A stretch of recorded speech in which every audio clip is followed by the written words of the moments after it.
Thanks, Robin. You spoke about a number of issues that I was going to raise, so I get the opportunity to say something different now. And also thank you to Lend-Lease for making these facilities available to us today for the presentation, and also to have a look at where we're going. A lot of people don't know what the ACA is. Essentially, it's an industry association, but it is made up of the majority of Tier 1 construction contractors that operate in this country. Many of them, you will see there, actually operate outside Australia. There are a number of international organisations, and if you look at the membership and the major organisations that operate in construction and infrastructure in this country, they are international. The importance of that is that they bring an enormous amount of worldwide expertise, knowledge and experience into our marketplace now. And there's a big drive amongst those organisations for change in the industry, particularly cultural change. Going back in time just a little, we started a project in 2015 which resulted in a report relating to mega projects. And you might ask, well, why is that relevant to what we're talking about today? Well, the issue is that that report identified that governments and industry could improve the cost of construction projects, both upfront and downstream, by somewhere in the order of 20% without too much difficulty. If you look at the infrastructure pipeline in New South Wales at the moment, over the forward estimates of $72 billion, what is 20% of that? And then you start to think, maybe there's something worthwhile in looking at changing the culture, changing procurement, really making an adjustment. But as many of you would know, a lot of people have spoken about these concepts for a long time. We've never actually got there. And partly, of course, that's because of the cyclical nature of the industry, and sometimes the reluctance of organisations to invest in the future because they're not sure about where the next project is coming from.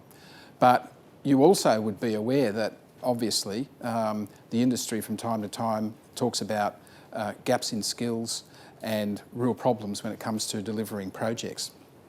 So the ACA board is really into where we go with this and what we do and how we achieve it. They established a sustainability working party back in 2013. The organisations were not doing anything about sustainability before then, but it became a much bigger focus at that point in time.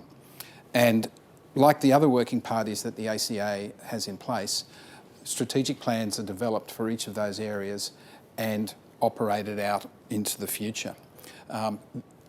What we haven't done though, and what we'll be doing more in the future though, is make public a lot more of what is actually planned and how we're going to go about it. Because the major contractors really believe that if they don't lead the industry and make these changes and help everybody else to achieve it, including clients, then the industry is not going to go forward. And we won't make those advantages that come out of that mega projects report I mentioned. So our Sustainability Working Party is focused on a range of issues at this point in time. And they all go down to where the whole industry fits together, whether it is coming through from the client side or it's in the supply chain. And that is also one of the issues that industry hasn't really worked successfully enough on, and that is when you win the project, everyone runs around then saying, okay, we have to do all of this, how do we do it?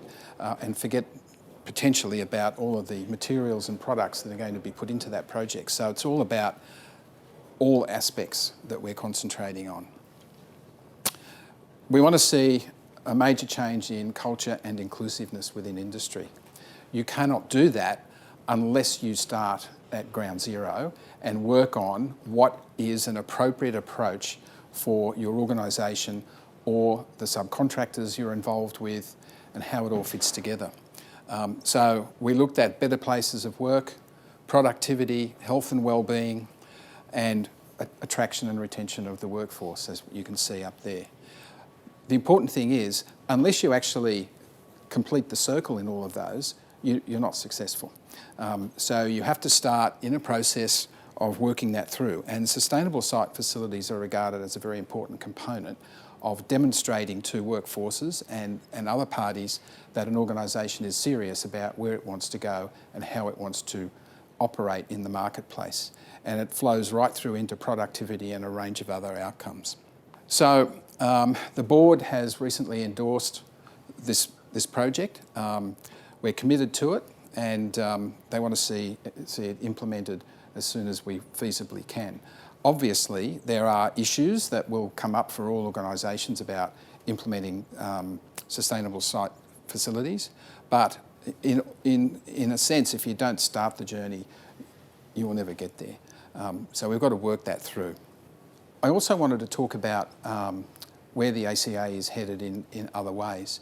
And what we're looking at really is a culture and inclusiveness change through a major project process that we're on now.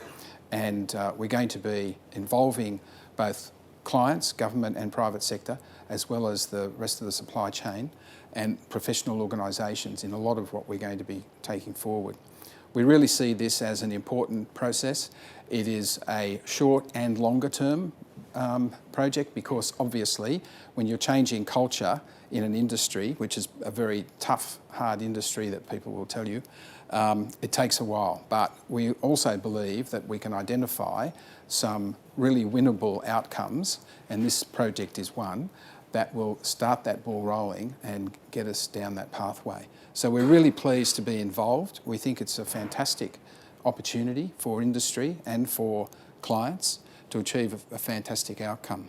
So I won't take up any more of your time, and I hope to have the opportunity to have some discussions with you later in the course of proceedings.